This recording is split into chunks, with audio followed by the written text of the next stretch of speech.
வணக்கம் நேயர்களே. மஹிந்த ராஜபக்ச, ரணில் விக்ரமசிங்க இருவரையும் தன்னுடன் வந்து இணையுமாறு அழைக்கின்றார் ஜனாதிபதி அனுரகுமார் திசாநாயக்க.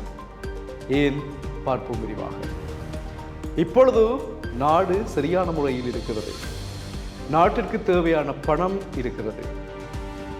நாட்டு மக்களுக்கு தேவையான எரிபொருள், எரிவாயு கொள்கலன்கள் நிறைய இருக்கின்றன. அவற்றை பெற்றுக்கொள்வதற்கான பணம் அரசாங்கத்திடம் இருக்கிறது. நாடு சீர்குலைக்கப்படவில்லை. நேர்த்தியான முறையில் ஆட்சி நடந்திருக்கிறது. இதை அனுரகுமார் திசாநாயக்க வெளிப்படையாக சொல்லியிருக்கிறார். இதற்காக நாட்டை வழிநடத்திய ரணில் விக்ரமசிங்கவுக்கு தன்னுடைய நன்றிகளையும் பாராட்டுகளையும் தெரிவித்திருக்கிறார். நாட்டை சீர்குலைக்காத வகையில் நேர்த்தியான முறையில் இந்த நாட்டில் ஆட்சி மேற்கொண்ட ரணில் விக்ரமசிங்கவுக்கு நன்றிகள்.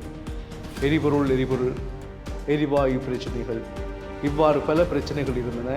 ஆனால் இப்பொழுது மக்களுக்கு அந்த பிரச்சனை இல்லை. அடுத்த வருடத்திற்கு தேவையான எரிபொருள் கொள்கலன்கள், எரிவாயு கொள்கலன்கள் இறக்குமதி செய்யப்பட்டிருக்கின்றன. அதற்கேற்ற பணம் இலங்கை அரசாங்கத்திடம் இருக்கிறது. இவ்வாறு ரணிலை மெச்சி இருக்கின்றார் அனுரகுமார் திசாநாயக்க. அது மட்டுமில்லாமல் விருப்பம் இருந்தால் ரணில் விக்ரமசிங்க மற்றும் மஹிந்த ராஜபக்ச தங்களுடைய அரசியல் அனுபவங்களை பகிர்ந்து நாட்டை முன்னேற்ற தன்னுடன் இணைந்து கொள்ளலாம். இதற்கு முன்பு எனக்கு ஒரு ஞாபகம் வருகிறது. தேர்தல் பிரச்சார கூட்டங்கள் சரமாரியாக காரசாரமாக இடம்பெற்றுக் கொண்டிருந்த பொழுது ரணில் விக்ரமசிங்க இரத்தினபுரி மாவட்டத்தில் தன்னுடைய முதலாவது இரண்டாவது சரியாக ஞாபகம் இல்லை, தேர்தல் பிரச்சார கூட்டத்தை மேற்கொள்ளுகின்ற பொழுது சொன்ன விடயம், நான் இந்த நாட்டை எவ்வாறு வழிநடத்துகிறேன், பொருளாதார பிரச்சனைகளை எவ்வாறு வெற்றி கொண்டு மக்களை வரிசை யுகத்திலிருந்து காப்பாற்றினேன் என்பது எனக்கு தெரியும். இப்பொழுது தேர்தலில் போட்டியிடுகின்ற சஜித் பிரேமதாச ஓடி ஒளிந்தவர், பொறுப்பேற்க முன்வரவில்லை. அனுரகுமார் திசாநாயக்க அவர் எங்கிருந்தாலும் தெரியவில்லை. இவர்கள் வேண்டுமென்றால் என்னிட பக்கத்திலும் வந்து நிற்கட்டும், எனக்கு ஆதரவு தரட்டும், நான் ஜனாதிபதியாக இருக்கிறேன் என்ற விடயத்தை சொல்லியிருந்தார் இரத்தினபுரி மாவட்டத்தில் நினைக்கின்றேன். அந்த சந்தர்ப்பத்தில் பலரும் பல கருத்துக்களை சொன்னார்கள்.